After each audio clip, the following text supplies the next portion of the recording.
Welcome to the Reloading Podcast here on the Firearms Radio Network, presented by Patriot Patch Company, Camerado.com. How's everybody doing tonight? Doing good. Well, it's just us.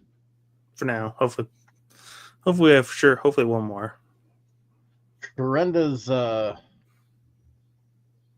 otherwise occupied.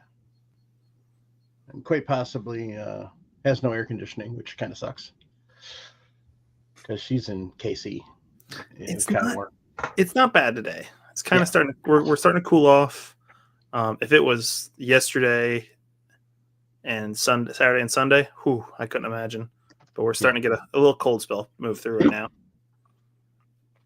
Pollywog ain't got no power. So, and you know what your daddy's up to. Yep, he might jump in here in a little bit. I know he said he might be a little late, but I'm not sure about Jim. I know he hasn't been feeling well lately. And that's about it. So, I didn't do jack squat. Because it rained all friggin' weekend. Oof. Well, that ain't good. Yeah. We didn't need it. So in the meantime, I watched the Brewers' winning streak come to an end on Sunday. Yeah, at least you're winning baseball games. And then beat the Chubs yesterday. And then I listened to them lose to the Chubs today. Now, did you take both yesterday? No, because the second one got delayed. Wait, was it in Chicago or is it in Milwaukee? In Chicago. Oh, that's why. Yeah, it's in Chicago. You got no weather shit. I was like, how's it get delayed when it's in Milwaukee? They got a roof.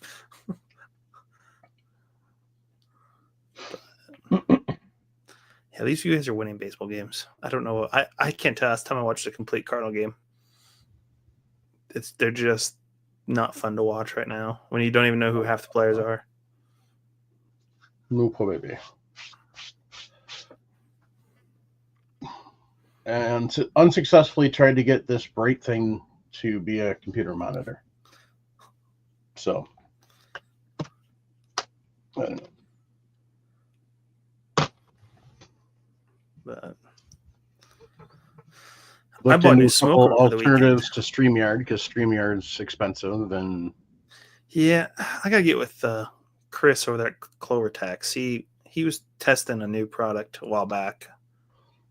Well, I was going to test one when I'd signed up and everything, OneStream, but they can't even get their shit together. Like I said, I'll reach out to Chris over at CloverTech. I know we were testing one a while back for his stuff for the CloverTech podcast, which is another network show. But I'll reach out to him, see if he's ever figured that out or he's still using StreamYard, because I think the other one was free. So, but I'll check with him, see what that was and if that's gone anywhere. Mm-hmm. I've noticed that with a couple of other guys that used to have network or podcasts or weekly live streams that were doing StreamYard. A lot of them just stopped because it's just the cost. Yeah. I don't know why. They're wanting to rake that money in. Yep. Which, if they shut us down, that'd be hot funny. So, I had signed up with OneStream live, had everything all set, and then when I went to actually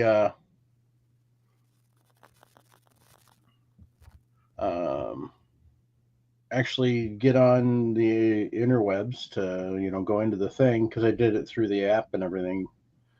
I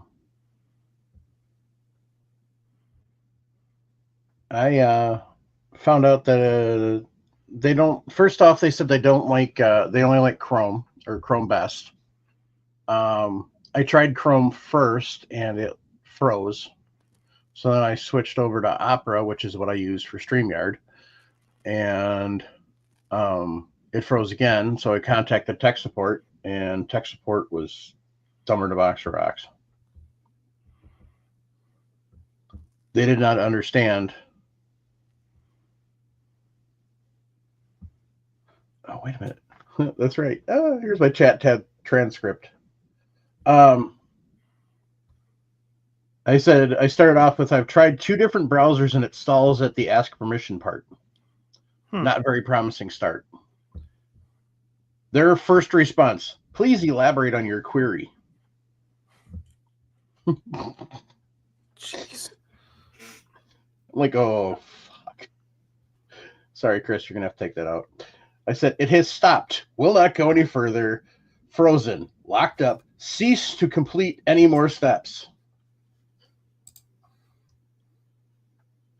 So he says, please share screenshot. So I did, and he goes, please try to use Google Chrome. I said, that's the one I started with. Same result. And I hate Chrome because it's a resource hog, which is very detrimental when you were live streaming a podcast. So then he replies again, please use Google Chrome. It will work fine over there. I said, it didn't work when I tried it there, so you are now wasting my time. Thank you. Goodbye. And then he goes, the screen got stuck there too? And I'd already clicked off at that point in time.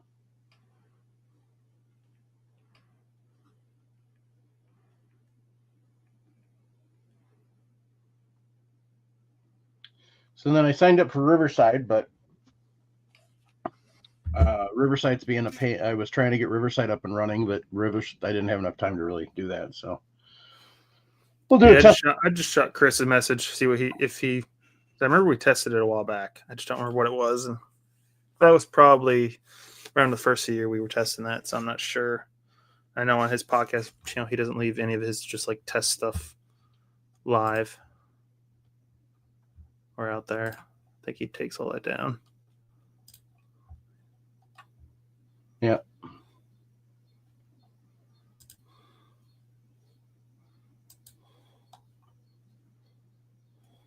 There's only 7 more Mondays till hockey's back. Yes. Shoot. What's what? 3 days till football? Yeah. True football, I will say. Not preseason.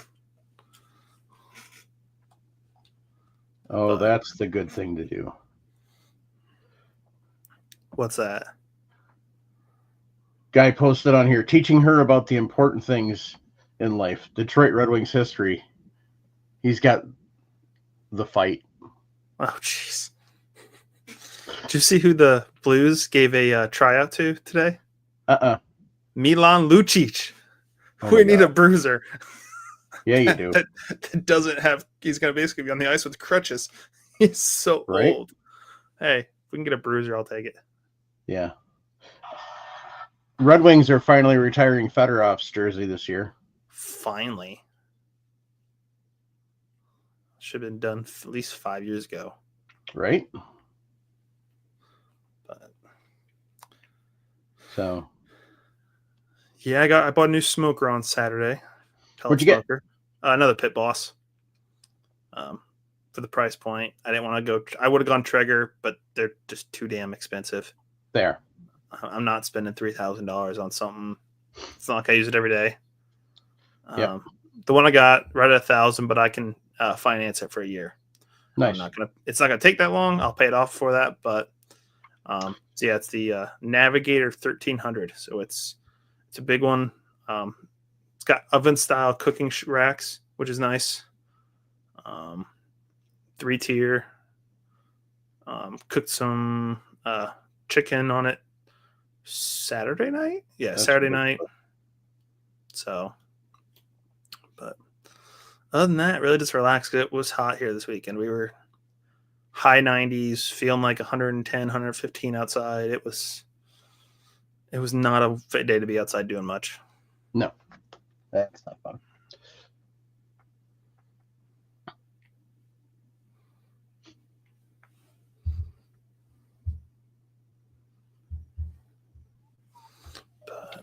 I don't have any more food, you freak. I gave you the rest of it.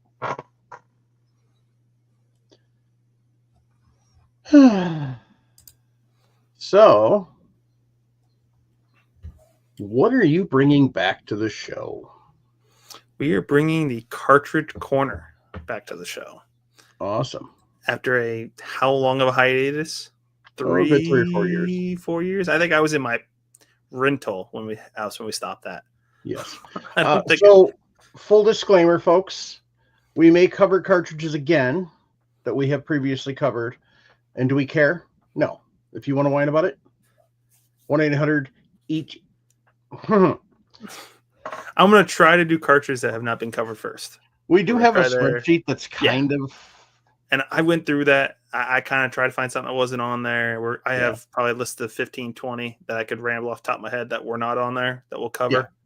Yeah. And of course, they're not all Milsurps cartridges. There are some other ones that I will cover. But so yeah, if we want, we can start with that for the night. If you want, let's go to Cartridge Corner, presented by Patriot Patch Company. That'll be a good thing to do. We'll just do we'll make a Cartridge Corner presented by Patriot Patch, and then we can talk about Patriot Patch Company after. So carry on. Come on. Why does the Word doc not want to open? All right. So this week's Cartridge Corner is, shockingly, something I've talked about probably it feels like every week on the show. 577 Snyder. How did I know you were going to start with that? I was like, it's something easy. Something I reloaded quite a bit of recently. Let's just start with something simple, easy. Something I know I got brass or a dummy load. And that's my goal is to try to have, if I have a dummy load or ammo for it, I'm going to try to show it off.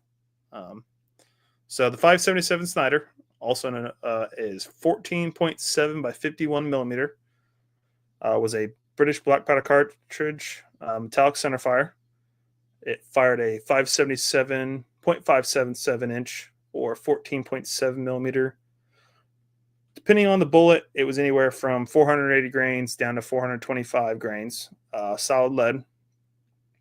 And it was, of course, if I could show the rifle, I'd show it was primarily used in the Snyder Enfield, which were converted P53 Enfields. So it's kind of best way to think about it. The U.S. had the trapdoor Springfield that the early ones were converted from 1863 Springfields. The British did the same thing from the P53 Enfield. Which was a black powder rifle? Correct. They were front stuff, black powder stuffers. Yep, front stuffers. Which for you non-gunny people means muzzleloader. Correct, yeah. We call them, in the historical terms, we call them front stuffers. Yes. Because everything comes in from the front. So early cartridges were a foil wrapped. So they took strips of foil. They had a metal base, and they would wrap the foil around. A lot of times it was like a cardboard or a pressed fiber board, and then they would wrap the foil around it all the way up to the bullet. That was the early initial design. Later on, they went to the drawn brass. As these technology were the advanced and the capabilities were better. Yep. So yeah, these were the These were the first cartridge fire rifle that the British used. That I am aware of. There might have been trial rifles, but officially this was the first cartridge that the British used that was a true metallic condensed cartridge in itself that was fired out of a rifle. Later on, this is something we'll get into at a later time. They had the 577 450 Martini, but like I said, we'll cover that at a later time. We'll circle back to that. Absolutely. Stayed in service from the 1870s till about the 1890s, to when it was officially put out of service by the Martini Henrys. A lot of the colony troops were still using the Snyder into the 1890s, but at that point, most of them were either had started using this. By the 1890s, it was really most of the colonies, but other than that, we were starting to get into the 303 British and the Longleys and stuff like that. So when you're talking colonies at that point in time, you're talking India, Africa. They were all Australia. Australia. Best way to think about it, literally Britain ruled the world almost in the late 1800s. And a good show to prove that is probably one of my favorite movies of all time, and probably I think Russell Crowe's best movie ever, Master and Commander. You know, I've probably my top 3 movies of all time. I've never seen it. It's probably the only true historical movie that takes place all on a destroyer ship, a nice Victorian era ship. Very good movie, but that's a different topic. So on Snyder, it was actually made commercially into the 1930s. Wow. Which is pretty incredible to have this being commercially made all the way into the 30s. You used to be able to still get brass. Kynoch out of Britain made it for years and years and years. I think they just stopped as of about 3 or 4 years ago. And then your go-to place for a while was Bertram Brass out of Australia, but as of recently they announced they will not be importing brass into the U.S. anymore, which I was kind of shocked to see. But fortunately, there's a way around it. This is a 24 gauge brass shotgun shell hole, which you actually take. Magtech makes it, and that's all it is a straight wall shotgun shell brass. Trim it down. Lee makes dies, which is really nice. Cut it down. You size it. Pretty simple. I anneal it before I size it because you're not drawing down a ton, but you are drawing down just enough to where I don't know how well it's going to show up, and you'll be able to see it does put not a full shoulder, but like a tapered shoulder on the case almost, which is pretty interesting. Yeah, pretty simple. Yep, trim, anneal, size. What I do, the original bullet was a points were actually the 577, the same bullet that they use in the Miniers or the P53 Enfields. So most people, this is what they will shoot. Fortunately, later on, some of the rounds they developed were a bigger diameter, a .600 diameter. I don't have any of them on my hand, but here's the mold that cartridge is. It's a pretty good sized bullet. Yes, .600, 530 grain bullet. So it's a big boy. Wow. So cool part about it, you fire form with the Minier, but what then it'll do is it'll fire form that chamber to fit that .600 diameter in the case. So at that point, you don't have to worry about resizing anything. You just deprime, clean, reprime, powder, and then you would call a grease cookie. Let's see if I can find it. I should have mentioned to pull this up before. Cutaway.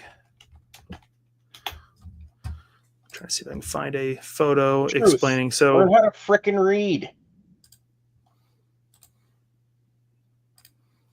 He's answered it twice. Good grief. Come on, you gotta pay attention to the chat. So I'm going to share my screen.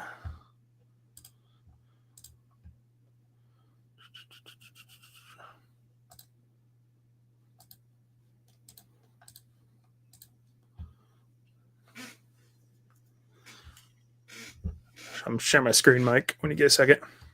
Oh, sorry. You're good. I forgot you can't do that.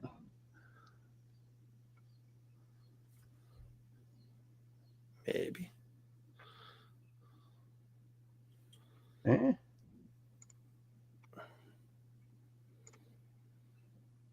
Why isn't it?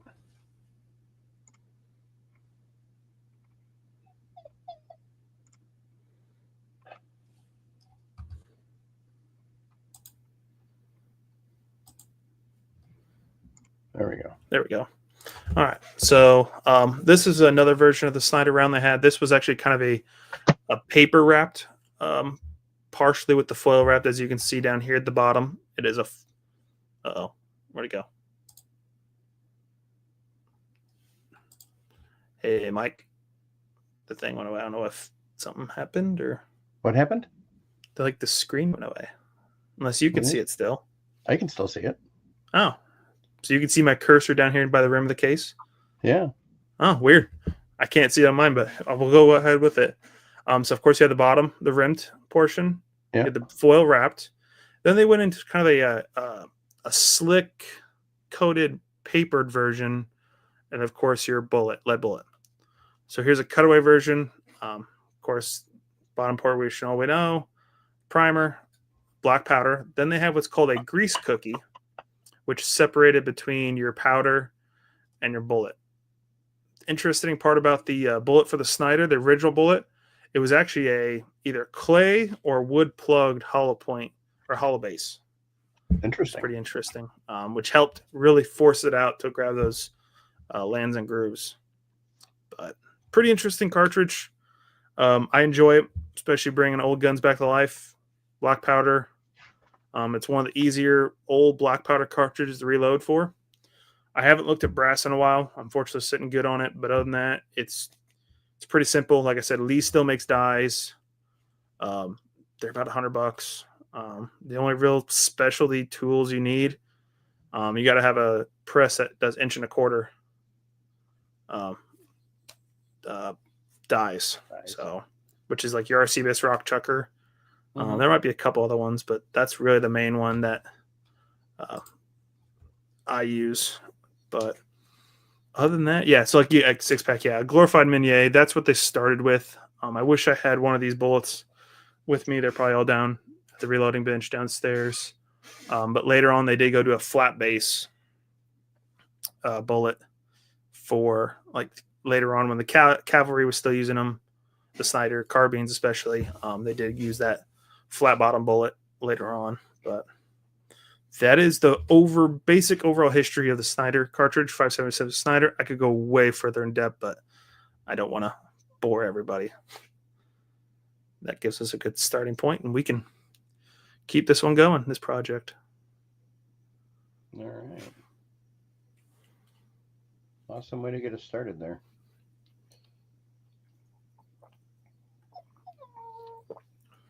I do not know what this dog's problem is.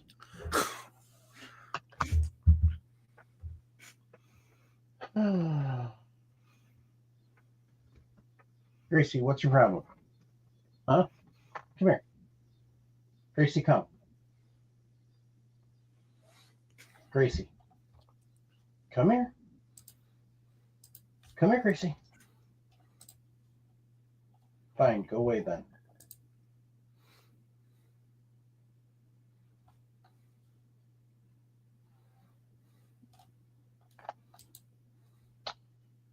I don't know.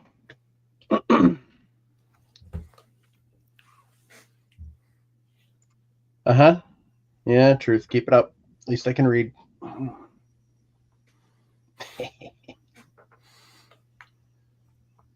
Okay, so what did you want to talk about? So I know one thing you and I were kind of talking about before the show, and it was something when I was looking at these bullets here for the Snider. Maybe somebody in the chat knows, and I don't think it's a bad thing. So here's how most of our bullets want to look like when we cast them. Pretty smooth, easy to, no real indentions on the bullet. But I've been finding this in this bag of bullets I have that I've casted, some of these like this that are kind of spotted and have weird, not really indentions, but it's almost like, did the mold get too hot or was the lead too hot? I didn't know if anybody has any ideas in the side chat that might know what that is going on with that. Just that's something interesting. And then what would you say? I know we've probably talked about this before. For somebody that has the basic information or basic tools to press a say a scale, either digital or beam, powder dispenser, either or handheld or a electronic and scale, what would you say the next step up tool wise would be?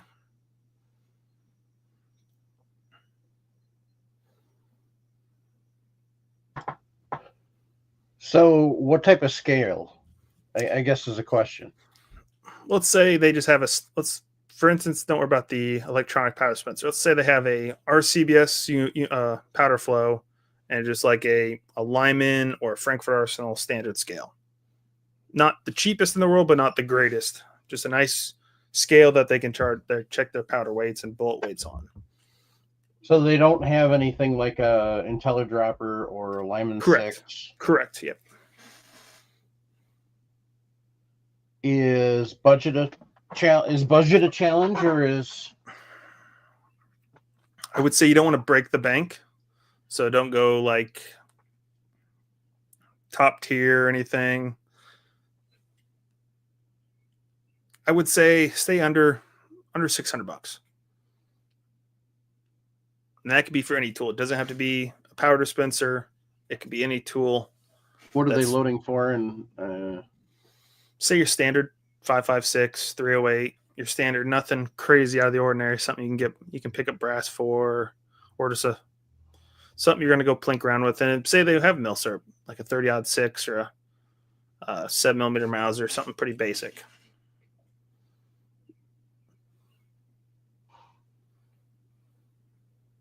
I guess they'd have to know their complete setup on what I would recommend. Yeah.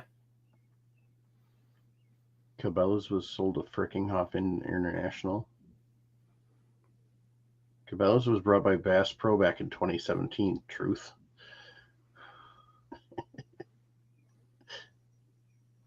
But anyway, I don't really care after Friday, so I'm done. They can go to a hole in the ground for all I care. Anyway,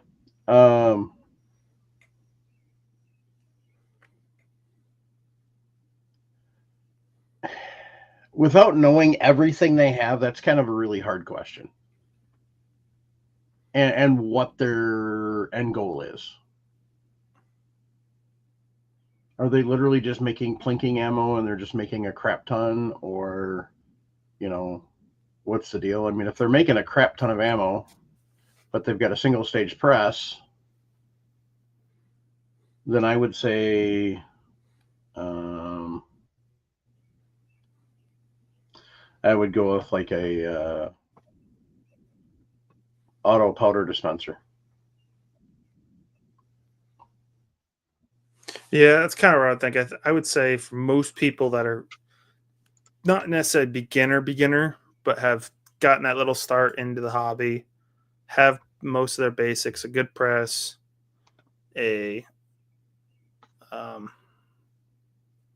wow, I'm blanking today. Yeah, good press, relatively good handheld powder dispenser. Scales is really, I think, where you're going to win and you're going to lose in the reloading hobby, because you can go uber cheap with your small little Lyman like pocket scales, or you're going to break the bank and go high end with your scale. I don't know if a true good like middle to lower end scale, not necessarily cheap like the pockets. Like I know my dad has, and he still uses it to this day, and it's worked great for years. I know Cabela's used to sell a little digital scale. I don't remember. They probably haven't sold it in 10 years at least. But that's what I grew up checking powder weights and bullet weights on. It's worked for years. So that, of course, you got to have good dies. Case prep center necessarily wouldn't be a need right off the bat, because you can get the small handheld tools. So that's really nothing that needs to be started. That's where I would agree with you. Get a electronic powder dispenser / scale built in. The IntelliDropper is a good one. I know you and I both have one. I'm excited to see the new one that they have coming out. Would love to test one, but the guy I used to know, I don't know if he still works for Frankfurt Arsenal. Never emailed me back from GunCon last year. So, but that's where I'd be. And I kind of a different top, unless somebody else thinks. I know Alaska Russ was saying a good IntelliDrop's a good one. Frago's got not a bad idea, and a Kneeler. Depending on, I know I was holding back on a Kneeler for a while, especially some of the old cartridges, you have to form the brass. So that annealer really comes in handy. You can do the old school drill, socket, and torch method. It only goes so far. But yeah, that's really, I think most people will agree. It's and then, like you said, beam scales are still good. Most more normal reloaders that are in this here will not use a beam scale. You can, going back to Snyder, that's something I didn't cover. I have a good friend of ours from the show here, West Covina Dodge, sent me a ton of 24 gauge plastic holes. I have them downstairs.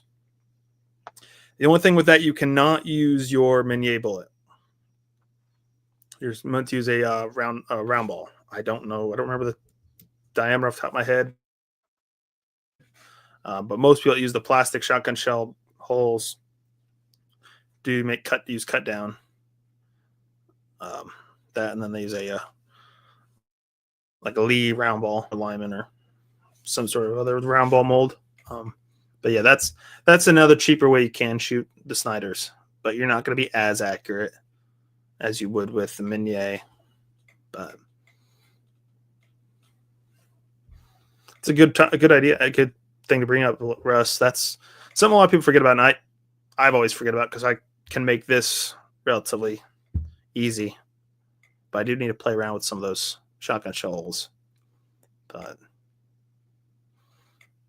so, and then Running with Scissors had something. He said, I'll start. Biggest pro and biggest con is regarding to what?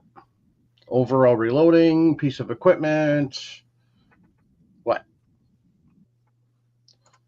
I wanted to flesh that out. So, and on that one, your most recent comment, Running with Scissors, I am hoping. I've had made contact with the gentleman from, what is it? Gosh dang it. That's blanking me. The annealers Paul and I were talking about recently. Burst Fire. So I made contact with the gentleman that runs Burst Fire. I'm going to try to work out a time to give him a call. He lives on the West Coast. So I'm going to try to have a call with him, kind of do a little chat, and then we're looking to have him on the show sometime. So that'd be good to have him on, learn more about the company, and especially learn about the new induction annealer that he has coming out. So stay tuned for that one for sure. But kind of in the same way as his question, biggest pro and biggest con, where do you hope to see the reloading community / industry in, say, 3 or 4 years? What are you hoping for?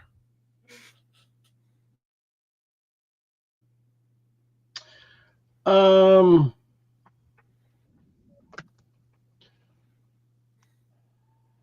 am I hoping, or what am I dreaming?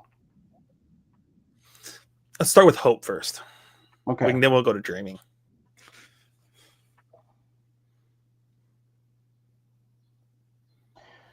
I'm hoping that the startup companies that are talking about making more primers and allegedly, the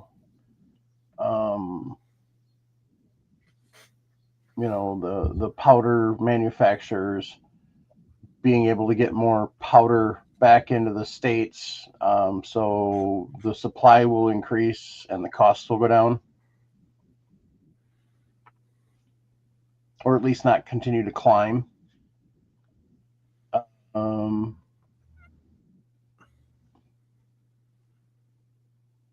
I'm hoping that I get a good single stage press, but right now I'd settle for any single stage press because I can't find mine. I got some 30-30 to load up before hunting season. So I don't know. Yeah, I think most of us are in the same boat. I'm hoping biggest thing, availability. Powder, primers. Would we all love to see the days of $40 if not lower, bricks of primers, we'd absolutely all love it. That's more of a dream, but if we can get down to, and I think I figured this up recently on like my standard, say 7.7 jab, some of these other main loads I do. If I can get, I figure what were we at before COVID? A brick of primers. I cannot remember. Jeez, it's been that long. 30-ish bucks. 35. Yeah. Say 3 cents. We're up to what now for $1? So like a large rifle, 70, 75, 70 or 80, depending on where you're going. So what's that? 4 cents increment. So that's 4 cents on top of, so say 7. Powder, it's hard to judge because it depends on your charge. It was probably what? Powder 20. Prices have, for a basic idea, powder prices have doubled. Yeah, that's kind of what I was saying. Say that. And that's pretty accurate across the board. Yeah. And that's why I've gone to mostly cast loads recently. I've shot more with my powder charge. That's right about the same for all my cast bullets. And that's using a variety of powders. I can use Accurate 5744. I can use IMR 4227, Alliant 2400. There's like 3 or 4 powders right in that same vicinity on the burn rate chart. That weight is going to be almost identical on all those powder charges that I have. Fortunately, plenty of it. So I can kind of really not break the bank as far as shooting, as far as loading and stuff like that. But yeah, and I'm the same way, Fraggle. I would hope $50 to $55 a brick is where we could really settle at. Would be nice. But, and I'm the same way. Vitivory powder seems to be the cheapest. I wouldn't say the cheapest powder, but the most bang for the buck as far as cost per pound right now. But I'm hoping, kind of going on my surplus side, I'm hoping we get a good, be nice to see stateside Milsurp brass manufacturer. That would be nice because PPU necessarily isn't going to stop all production, not import brass. But we've seen, especially on the surplus side, I've seen the cost of surplus brass double since COVID. I was paying 40 cents, maybe sometimes 60 cents a piece, like 8mm the Bell and 8x56 Hungarian. I'm paying almost $2 a piece right now, which is just insane. But that's just getting a little high. But yeah, it'd be nice to see a stateside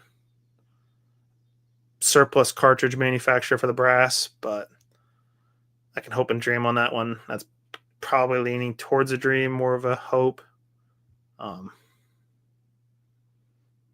think that American Reloading is based at, I think they're in Kansas City, if I'm not mistaken.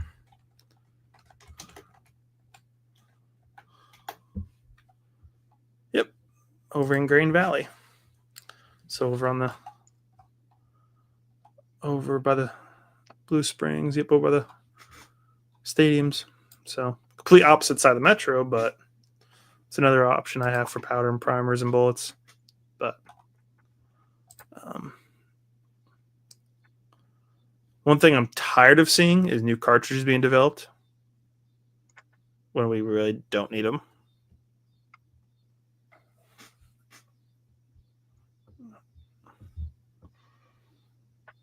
Like, what's the new one Hornady came out with? Was it 25 Creedmoor? Yep. Which I don't see a use for it. There might be a use for it, but when we have issues getting bullets, getting powder, getting primers, why do we need to go corner the market? Not really corner the market. Try to bring something else new to market. So, yeah, 25 ARC's probably coming if it's not already out. It's just, how many of these will die? So I thought the same thing of 6mm ARC. I thought it would die, but it's actually here to stay, I think. I mean, if you think about it, the only cartridge that's been released in the last 3 years that's died is 30 Super Carry. Yeah, there's some people still holding on for hope on it. I don't know. I mean, for all practical purposes, it's dead. Yeah. And before that, we'd have 224 Valkyrie, probably the next big one that died. Yeah. There's probably some other ones that are barely holding on by life support, but 6.8 Western. Yep. Yeah. That's one. There's probably a couple they launched it during the middle of COVID. 338 ARC. I don't know if it's really taken off quite yet. Unlike people thought. Because what was the other one? There was a different one that was like a 1 and 2 twist barrel. Gosh dang it, what was that? 8.6. 8.6, yeah. So like 338 ARC is a version of like 8.6 Blackout in a way. 338 ARC is a 8.6 Blackout that actually works. See, I haven't messed with 338 ARC. I haven't done any research on it. So it'd be an interesting one to do some research on and check out and see how it's running. But I'm not going to buy an upper and a lower just to test something that I don't really have any use for. Nope. But I'm trying to think what else, what other cartridges have maybe. Hey, gang, guess what? Hodgdon Varget, 8.8 pounds, $426.99 in stock at Graff and Sons. That's not terrible.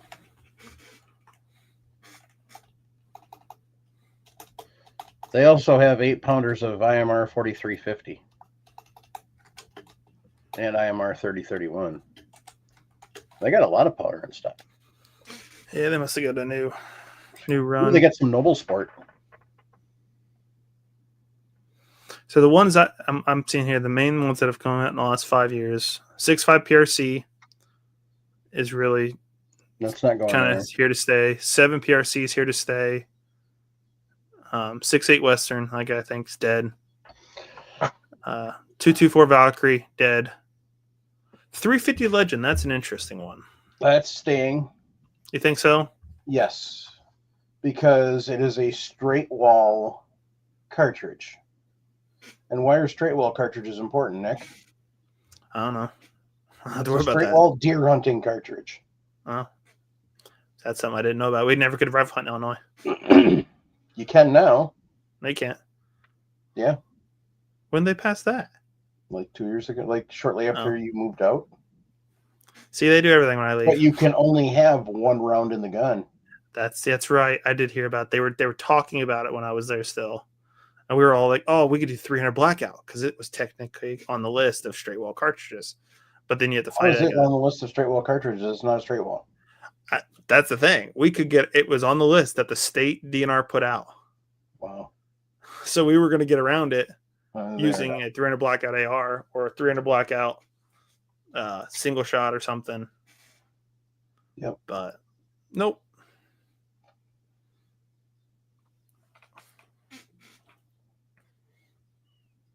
Yeah, moronic. Okay, continue with your list. 277 Fury. I don't think it commercially will be sufficient. I think it'll only cartridge. Yeah, it will die commercially. It'll stay around. Well, it never has become commercial because it's never been really released commercially. Oh, I see it. I see ammo for it locally. It's the SIG ammo is all I see. Well, that's the only company licensed to make it. And you ever see any firearms in it? I've seen a couple bolt guns. That's about it. But they're high end stuff I can't afford. It's pretty. I've never seen niche. I've never even seen a Tikka or a Browning X-Bolt or anything like that in it. Definitely nothing really affordable. You don't see your Ruger Americans and your Savage anythings. So yeah, here's 28 Nosler, 26 Nosler, which are they're Nosler specific cartridges. 24, 22, 20. Yeah, there's like a whole list of just Nosler. 30. 6.5 by 300 Weatherby. That's another niche specific cartridge. 300 Hammer, which I don't see the use for. Give me 450 Bushmaster if I'm going to take anything like that. Yes, for the spear.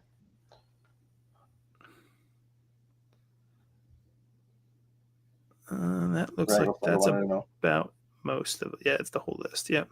6 millimeter Creedmoor, which is kind of an interesting one.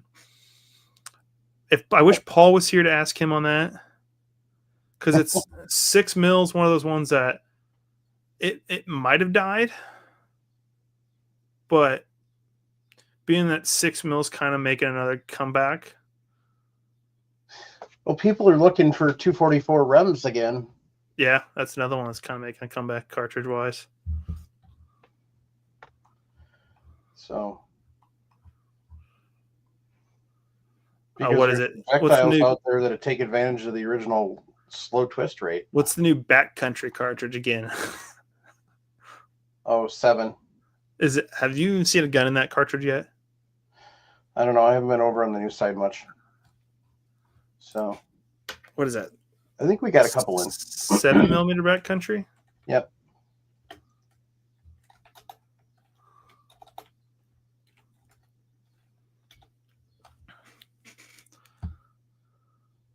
It's just stupid. There's just so many. There's just so many stupid things. Let's create a whole new metallurgy so we can create a whole new case. Like, did I ever explain that story from SHOT Show this last year on that? So it was a week after they released 7 millimeter backcountry. Like, okay, perfect. Gives us something to go talk to a couple of manufacturers about. So we go to Federal first. Kind of learn. This is shortly after we heard about the weird metallurgy with the brass. Yeah. Stuff like that. Like, okay, hey, how's this going to work? It's not necessarily brass case. It's not nickel. It's not steel. What is it? They're like, oh, it's.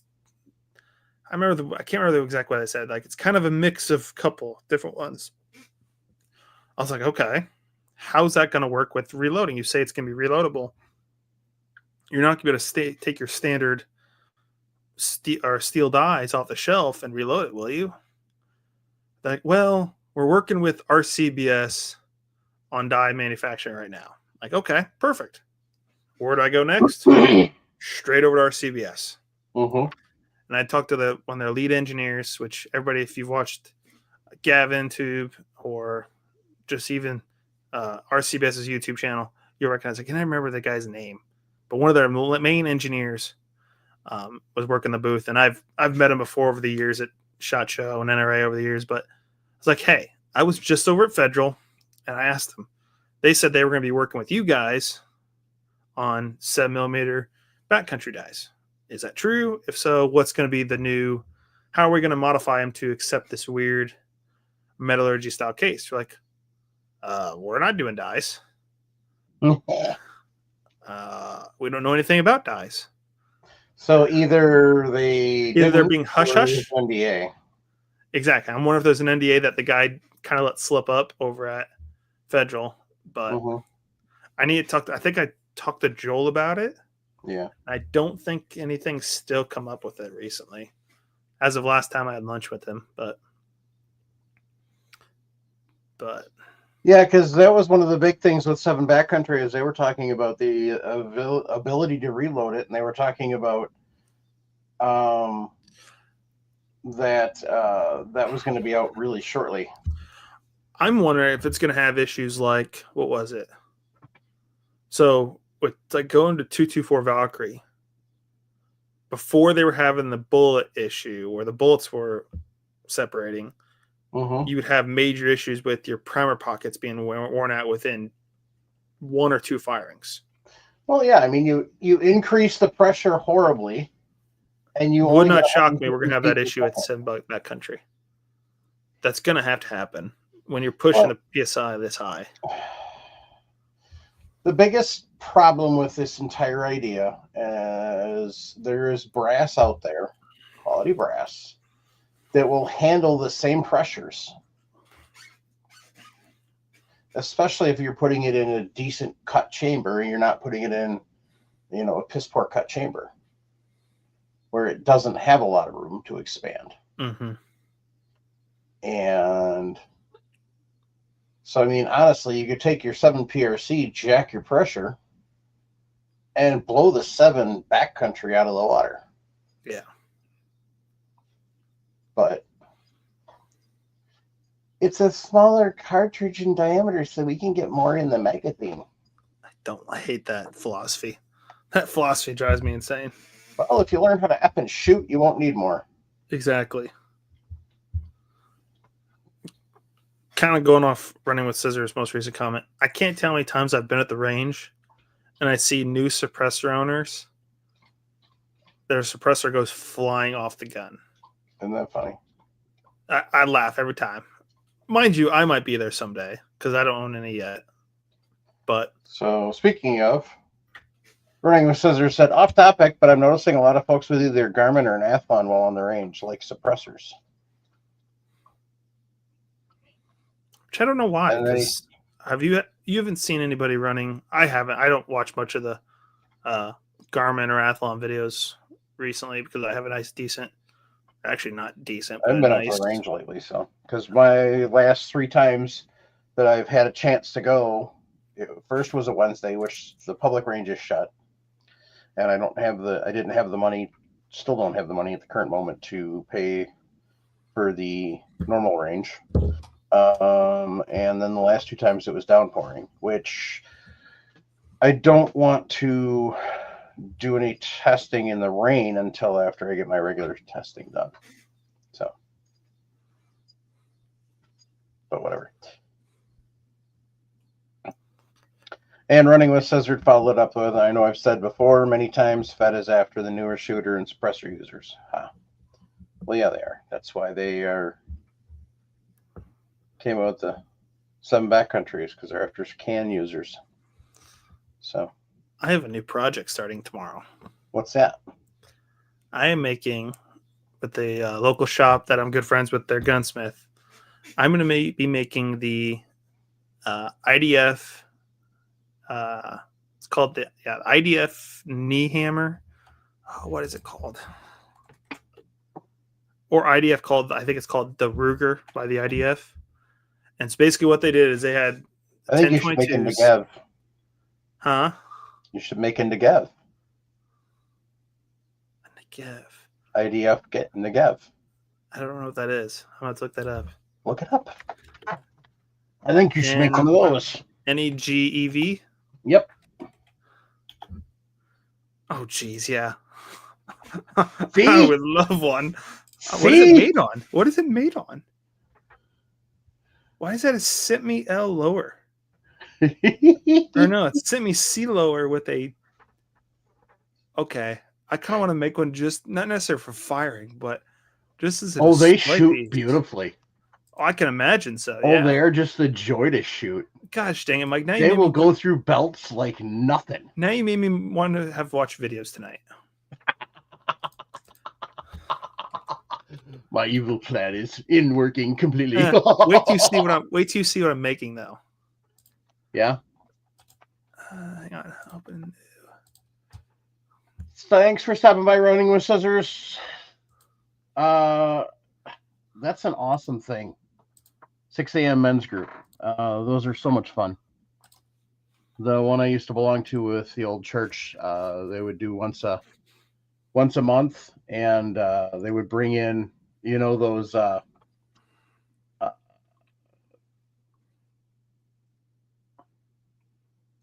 warming trays.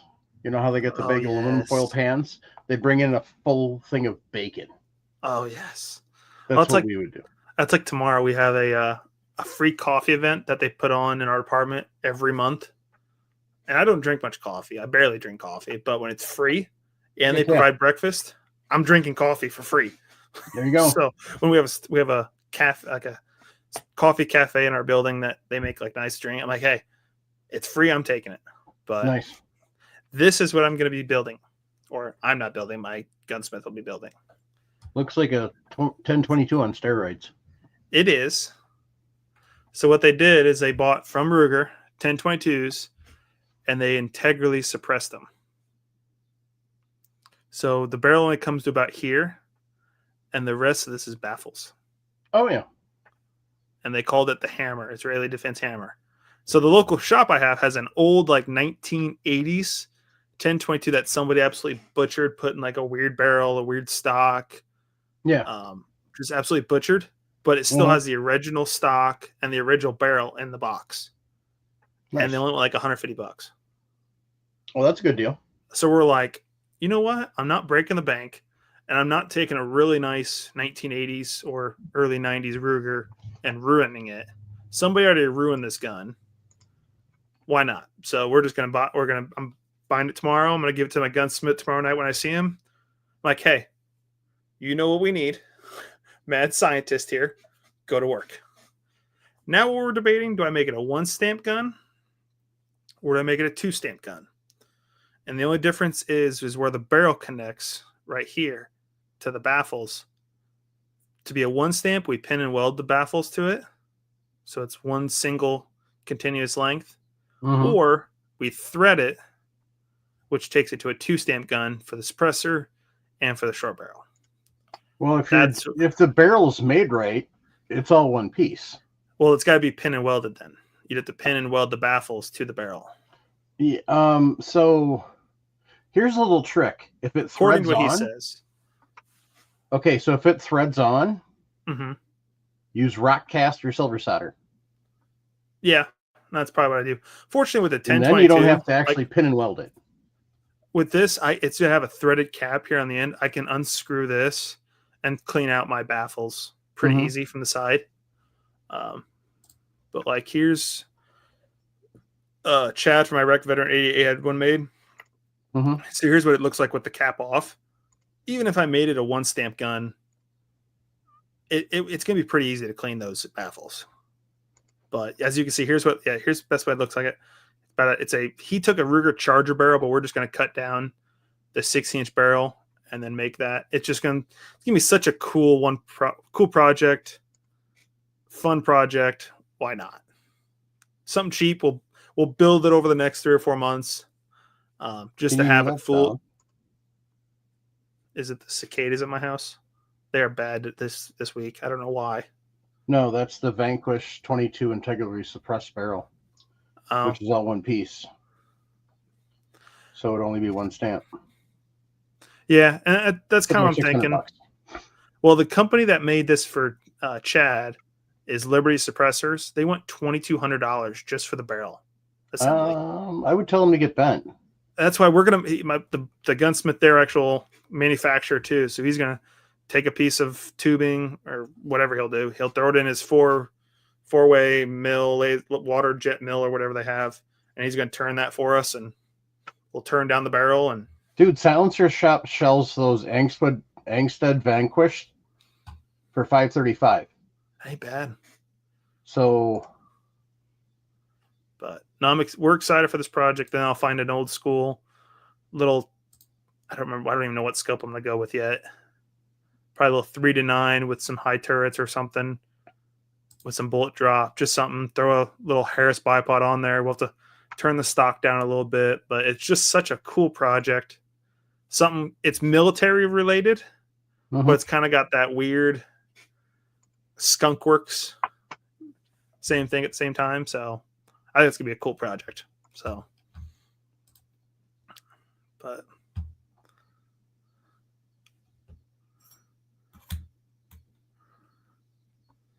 ooh, Gemtech makes one too. Yeah, there's some. I'm actually also looking at another suppressor, like a 5.56 can. That's also 6mm. Probably the best suppressor name on the market. And you'll probably get the funniest laugh out of this when you hear the name of it. What? The Resilient Stacy's Mom. That's awesome. I know. I love the name. It's like best suppressor name on the market. Freaking awesome. And it's not bad. It's like $500. It's bored out for 6mm because I'm looking at eventually doing a 6mm arc barrel and upper for my ARs for like hog hunting, and for right about $500-600, it's hard to beat. Ooh, I like this one even better. The Gemtech Mist. Yeah, I've seen that one. Yep. I like that one better because it's got the sleeve that comes off for easy cleaning.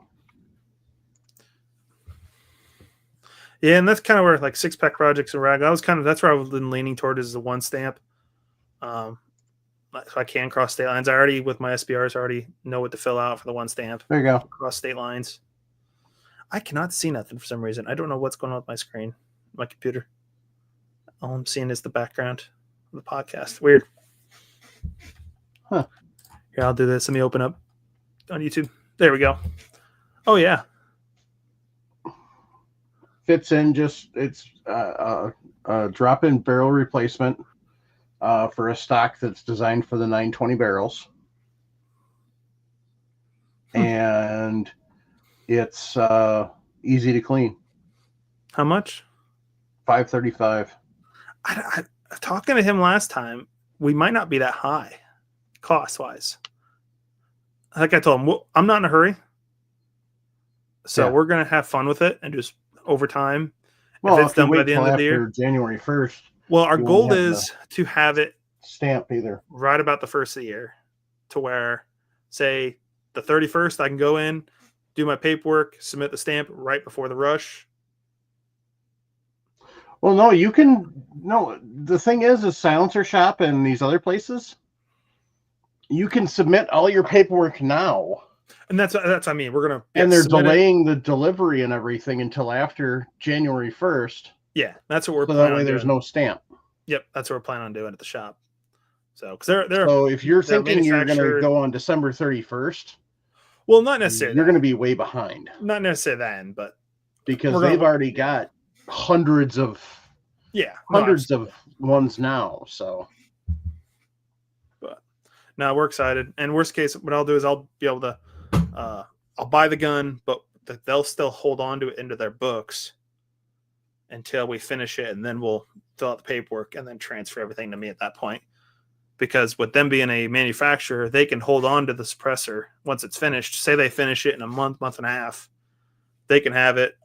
I trust the guys good enough. We can go shoot it whenever we want, stuff like that, and not breaking any laws or anything.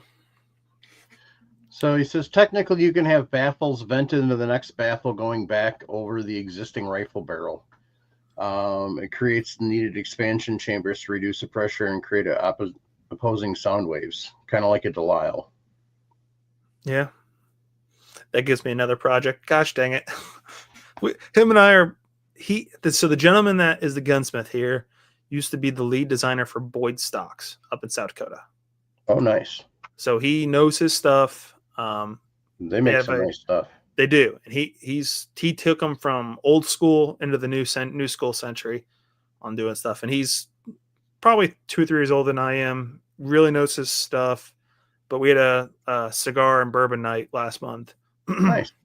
And so I was in there for the day, and like, oh hey, swing back by. It's like fine, I got nothing else going on, so we ended up going over, talking to him, and him and I chatted for a couple hours and just started rolling stuff off each other's minds as far as builds. And he has the same idea of building a Delisle carbine. He has the idea of doing a Pedersen device. So I sent him my 3D files of the Pedersen device I had. So yes. Oh, I went crazy after I heard that. Like, ooh, hello. Thank you. We need more information. So I don't even need necessarily fireable. I just need a 3D printed thing. If he can 3D print it. Yeah. So, or even turn it in a lathe or something and just get the cocking piece to move. That's all I care. I don't need fireable. But no, he's become a good friend, and we have some pretty hopefully good projects coming up. We're going to integrally suppress my Sten, do a Sten integrally suppressed upper. Nice. But that's going to be some cool projects coming up. So.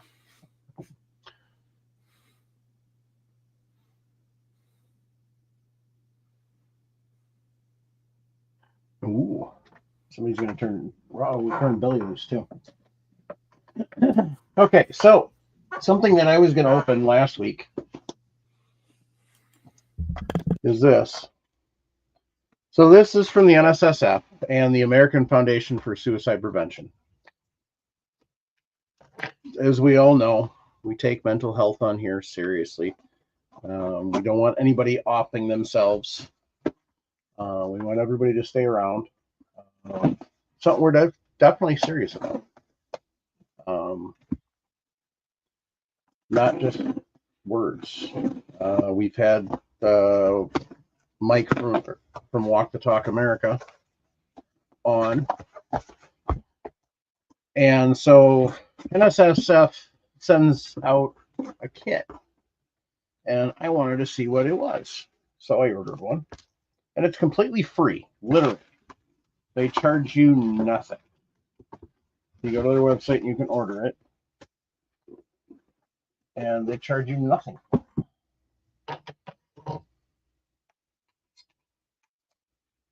So I wanted to see what was all in it.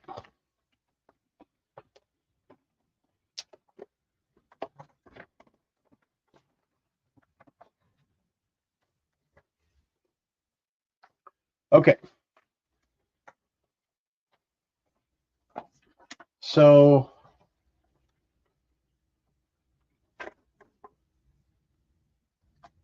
it's got have a brave conversation, little flyer, and it says, we all have mental health just like we all have physical health. Sometimes life stressors and other health issues can lead someone to feelings of hopelessness and despair. It's not easy to manage that alone. No, it's not. Everybody's back. Trust your gut. If you're worried, it's okay to ask them directly about suicide. Encourage storing guns safely and securely. Help them get the support they need when they need it. Learn how you can save a life at asfp.org/firearms. So,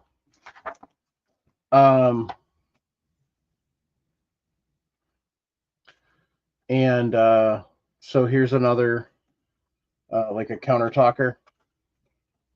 You can put it up on the counter. So let's have a brave conversation.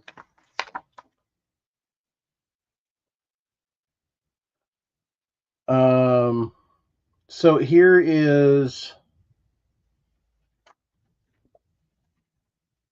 like a little link that's got some where to go get more information or more stuff. Here's a window cling. Here says after a suicide, a guide for firearms retailers and range owners. So this would be like if somebody uses, commits suicide in your range. So, not something that happens often, but there's a reason that Bass Pro has trigger locks on everything. So this is an overview of the toolkit, what's in it. I'm guessing this is a wall poster. Yeah, a little bigger. Have a brave conversation. So.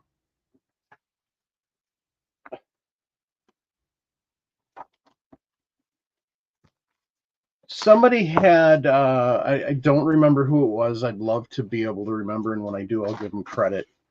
But somebody had talked about 8 minutes. We've got all these people we message back and forth. We send memes and stuff. And then these are some booklets that comes with it too. I'll pop it open and see what it says all in it. But, we talk about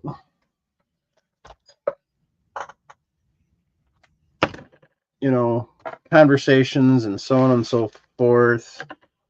We send memes to each other. We see each other on Discord and, or, the podcast weekly and stuff.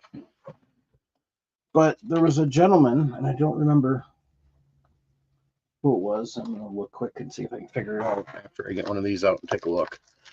But he was talking about all we need is, all you really need is, you've got your friends that you text back and forth and stuff. But all it really takes is 8 minutes to let somebody know that you care about them, you're invested in them and their life, and that they're not alone. 8 minutes time. Not a lot.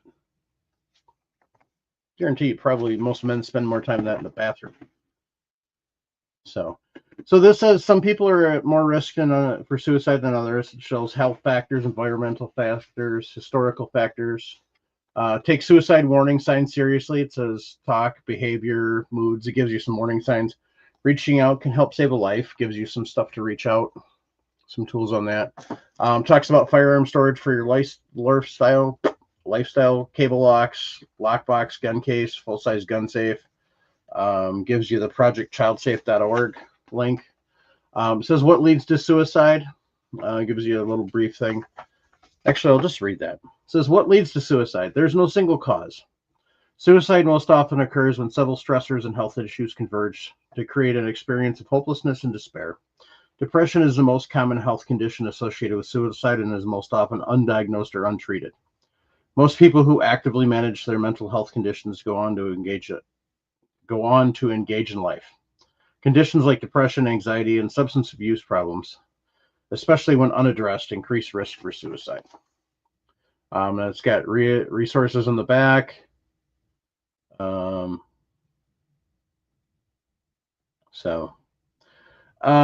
For veterans, if you dial 988 and hit 1 right away, it takes you to somebody that's, a little more keyed for veterans. So, but this gentleman was saying 8 minutes is all you really need to do.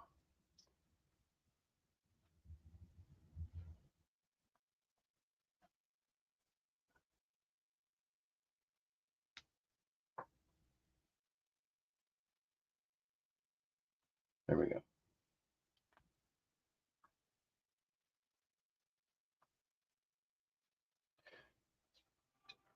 Hadn't seen her in a couple weeks. And sort of what, so this is Simon Sinek.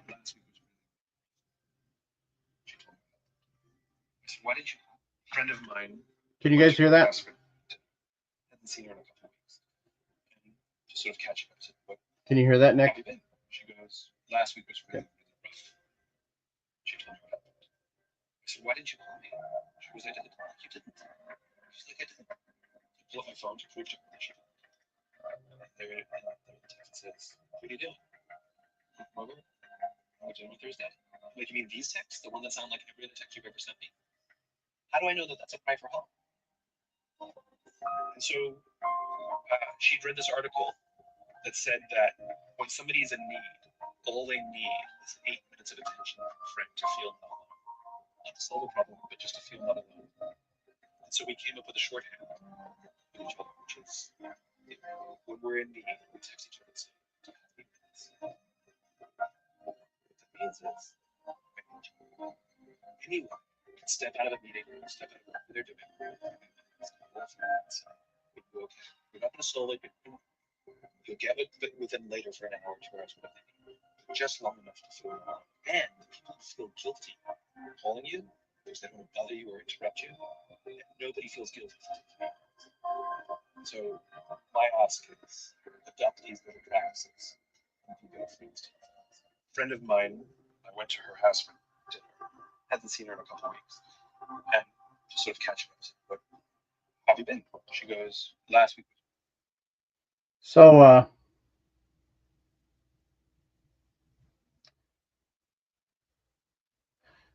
kind of a really important thing, but when you think about it, it's not really that big of a deal. It's 8 minutes.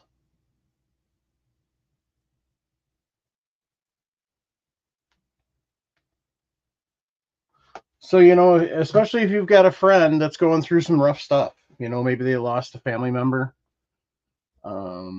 Maybe they lost a good friend, a coworker that they've worked with for years, or,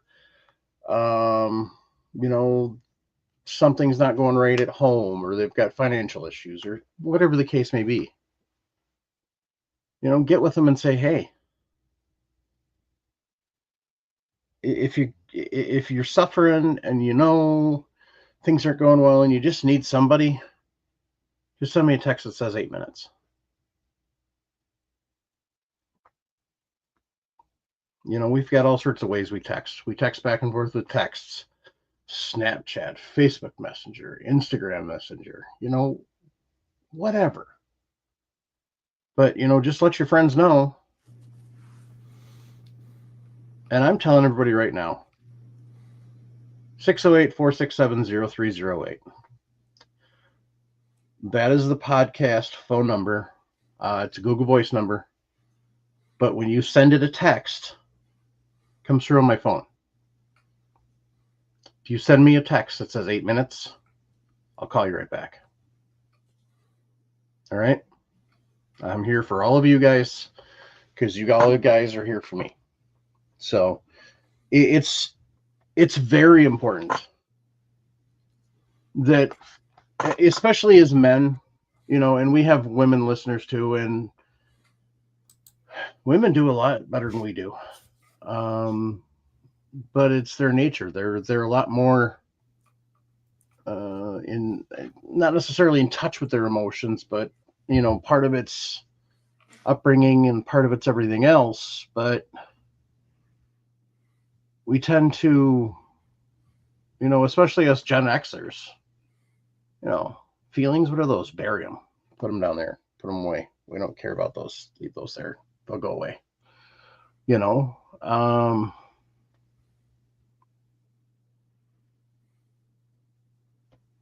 don't have bad days.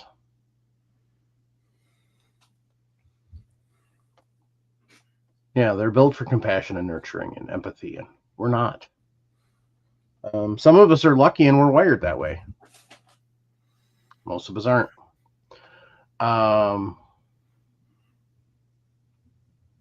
But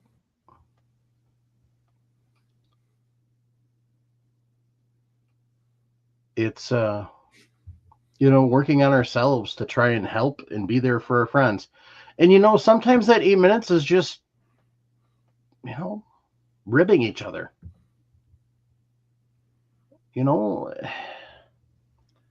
It depends on the relationship. It depends on the person. Maybe you've got the type of friend where every time you're with each other, all you're doing is giving each other crap all the time. And that's, the way that that you love each other. Other people look at you weird, like you hate each other, but they don't know. But they don't need to know. It's none of their business. So, but just know that if nobody else does, I'm here for you. So, because you're not alone. Suicide is very permanent, and it destroys a lot of lives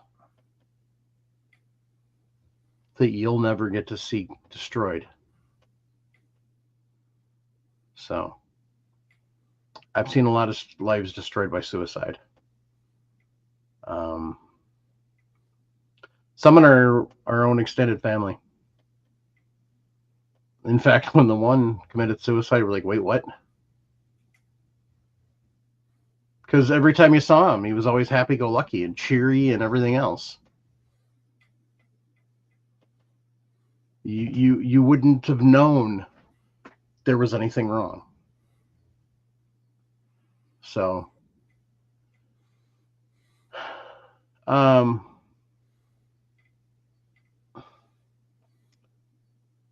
give up. Don't give up on somebody. If they, give you the married wife answer and say they're fine, and they're not, don't push, obviously, because that's just going to push them away. But, say, hey,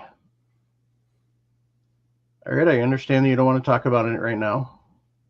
If that changes, you know how to get a hold of me. I'll be here for you.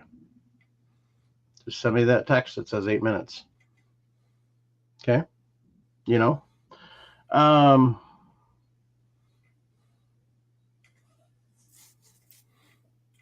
But we got to look out for each other. So there's a thing, Mike. What's that? It'll be a year Friday.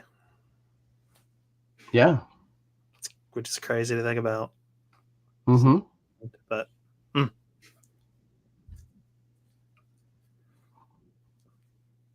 that's another. I'm shocked I didn't have to go through some psychiatrist or something, and them thinking trying to commit suicide. It shocked me. I was kind of shocked I didn't have anybody ask me that. Yeah. With this way that the way this age is going and the way people are going out, but I'm with you. I fortunately that I can think of haven't had anybody that I know of personally commit suicide. Knock on wood. But I can't think of a.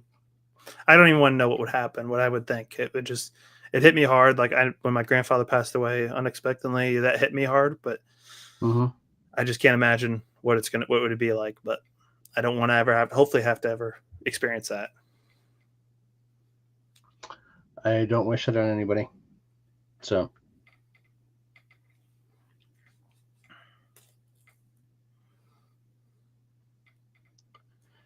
And, if you see somebody at work, be there for them too.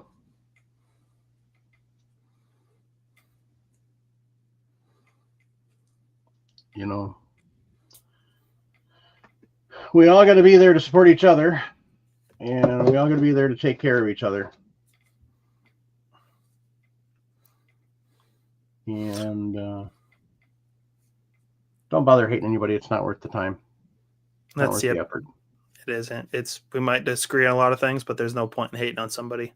Even if they're an anti-gunner. Yep. Even if they're Nancy freaking Pelosi, don't bother. It's not worth the time. It's not worth the time. It's not worth the effort. It's not worth the stress that it causes you. Now, if it's the guy that's banging your wife, different story. Different story, yeah. Most time, if somebody tries ranting something, it goes in through one ear, out the other. Yeah. I avoid it. I try to at least. Now, if you go pushing too far, sometimes stuff will come out. But you have to really teach yourself to hold back. As I learned, and I tried to instill in my kids, nobody can make you angry. Mm-hmm.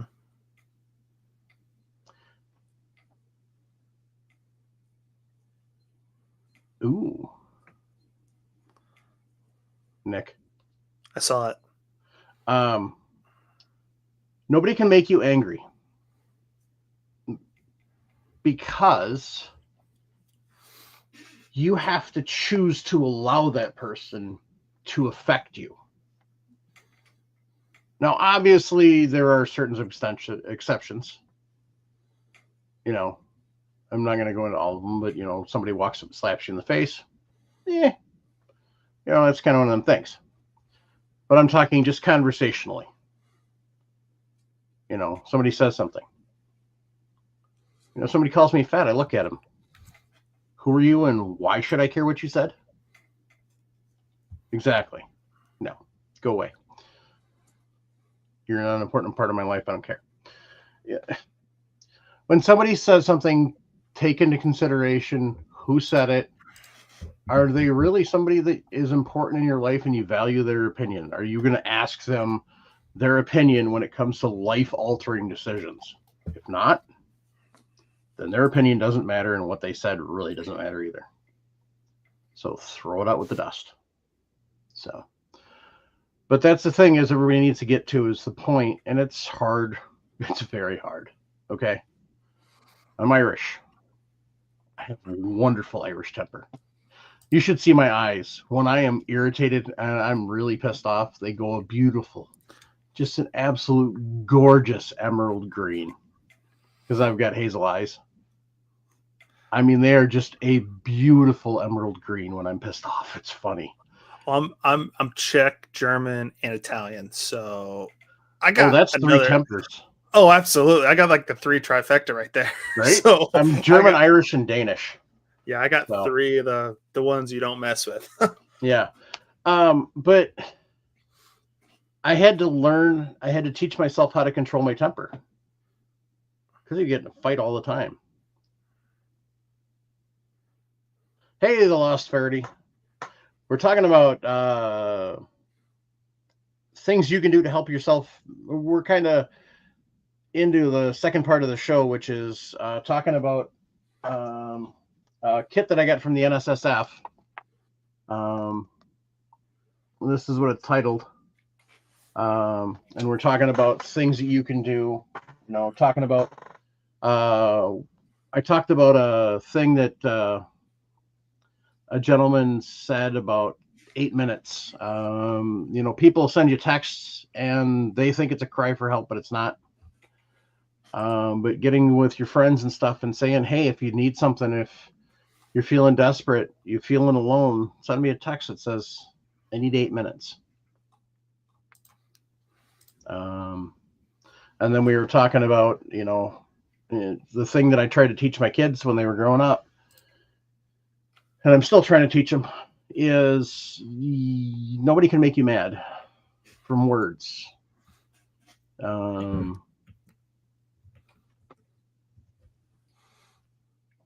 You can allow them to make you mad.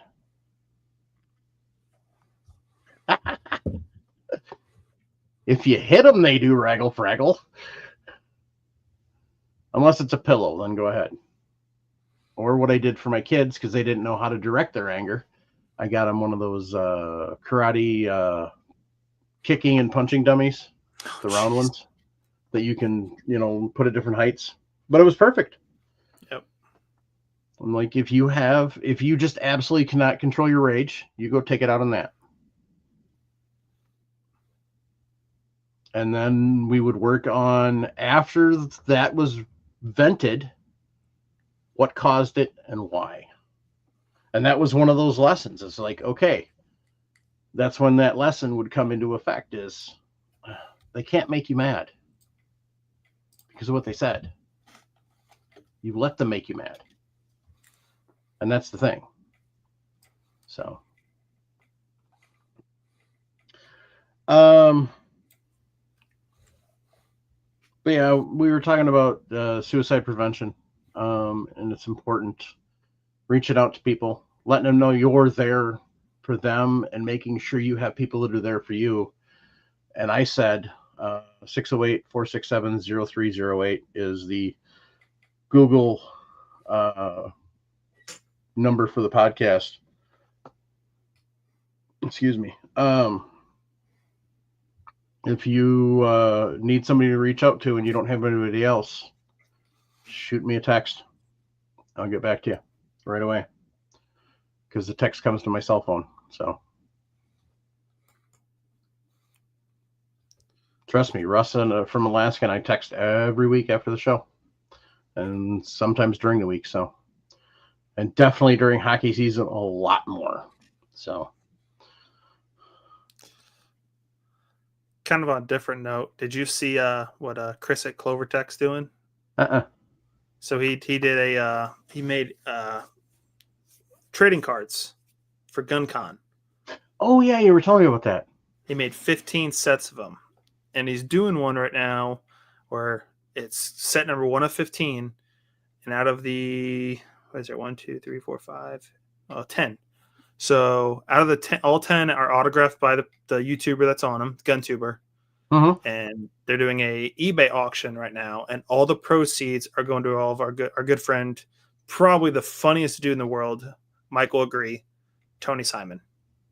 Yeah, for his the 2As for everyone. Yep. And if you ever get the chance to meet Tony, like Michael Agree, is probably one of the funniest and most gentle human beings you'll ever meet. He is a beautiful human being. Great man. Served our country, United States Marine Corps. And he gives great hugs. Oh, absolutely, he does. Yes, he does. But like I said, if you ever get the chance to meet Tony, great dude. He's doing a great thing there on the East Coast. He's in New Jersey. Yeah. Probably, if not one of the worst gun states in the country. Yeah. Right there, tied with California. But yeah, he's doing this big. So he's got the 2A diversity shoot. So Clover decided to do these trading cards, and all the proceeds are going to go directly to Tony. And it's got 5 days. It's already up to $190. So it'd be nice to see if we can get this thing up pretty high and give Tony a good that's donation. Awesome. So that's good to see. And I never need to check out with Chris, see how whatever they did with the giveaway from SHOT Show. I never heard anything on that. Mm-hmm. That was for gosh dang it, what What group was that with? I made a video on it. I can't remember. Who was the guy we had on, the big bulky dude that was in like that what is that called? I'll tell us. Hang on a second.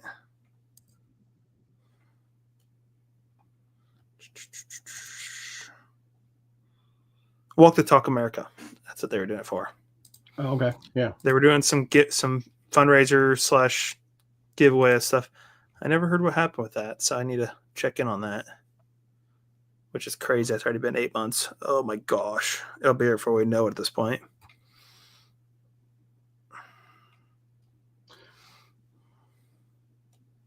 So Tony is on Instagram as Simon Says Train.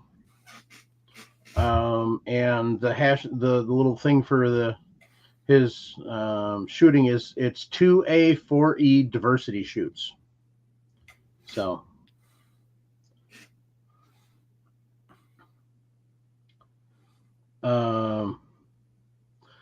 next one is Thursday, August 28th. 6 to 8:30 p.m. Eastern at Gun for Hire Range in Woodland Park. So that's Anthony Clandero. I can never pronounce his name.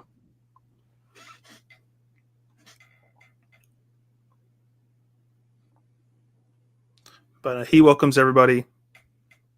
Great dude. trying to get a different part of the community that we would never think of into the hobby. Yeah.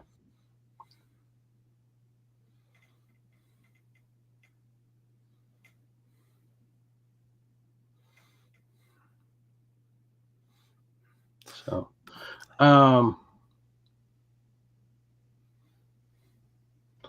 but the other reason I was looking that up is I think it's on his Facebook page. Because he has a spot where you can go and donate to. Yep. There you go. You can do it through PayPal, but it's diversityshoot.com is the website. If you want to look and show more, he's got pictures and stuff. So some of the sponsors, but yeah, he's got the link for PayPal on there that you can support him. So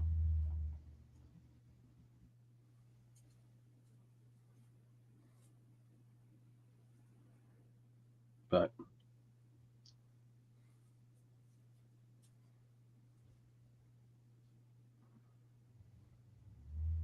that is definitely somebody to support.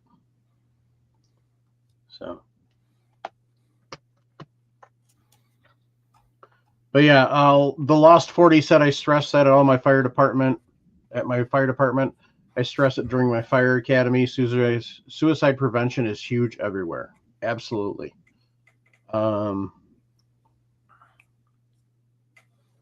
You hear these little stories popping around about how, somebody was interrupted from doing this or doing that, and they were going to go do this or they were going to do that, or the person was just getting ready to put the noose around their neck and somebody comes to the door and they go down and and it changes their life. A lot of times that's not far from the truth, kids. A lot of times these people they think at the end of the rope, and they think that they're in the bottom of a hole that's dark and there's nobody there, nobody around, and just a hi, how are you is enough. Just checking on them, say, hey, I haven't talked to you in a while, how you doing, how's things going? Sometimes it's just simple stuff like that. Sometimes it's deeper, but sometimes it isn't. So, but it's showing up and being there for people. So, maybe it's just, hey, you want to meet for, grab a bite to eat or grab a cup of coffee or something, or, you want to go fishing, or, wouldn't recommend going to the range if you think they're suicidal. Probably not a good idea. Just because you don't want to,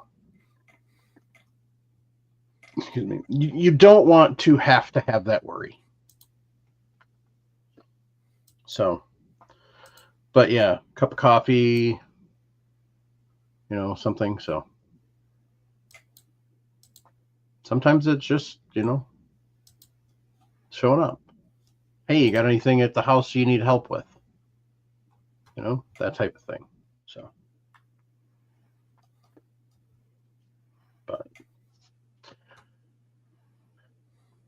So when Nick was done with Cartridge Corner, I forgot to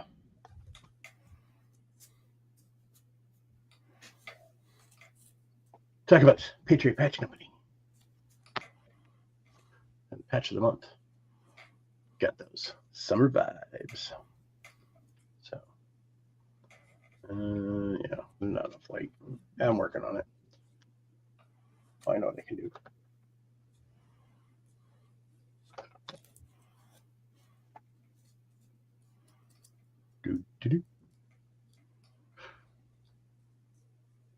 Oh, thanks for. There we go. So we got summer vibes. You got the morale patch, the sticker. So you got your lovely Florida invasive species with rocking an Uzi and an RPG and some shades on a jet ski. So good summer theme. PatriotPatch.co. Check out everything they carry. Not just patches. They got some other stuff too. If you can see over the Peace Lily, they make these little panels you can put your patches on. Magnetic. So also got t-shirts and stuff. They also do custom jobs. If you've got something you want made, reach out. Talk to Jake. Hey, reach out, see if they can make one for the back of my door. There you go. But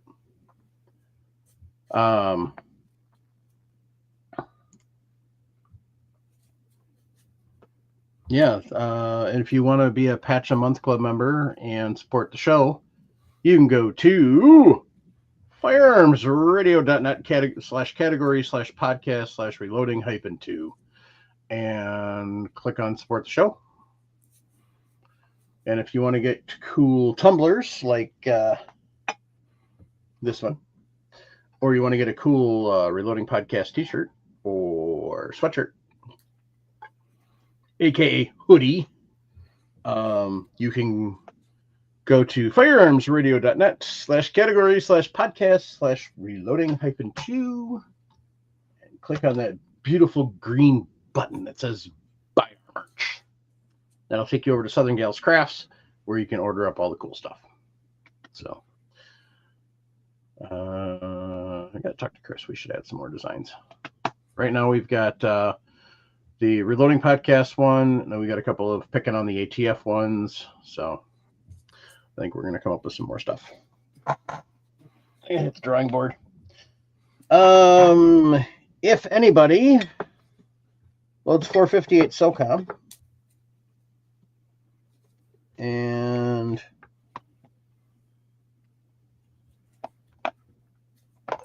needs a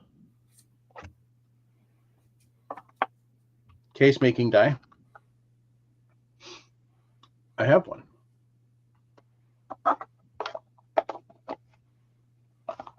That I will ship out. Send me an email, reloadingpodcast@gmail.com.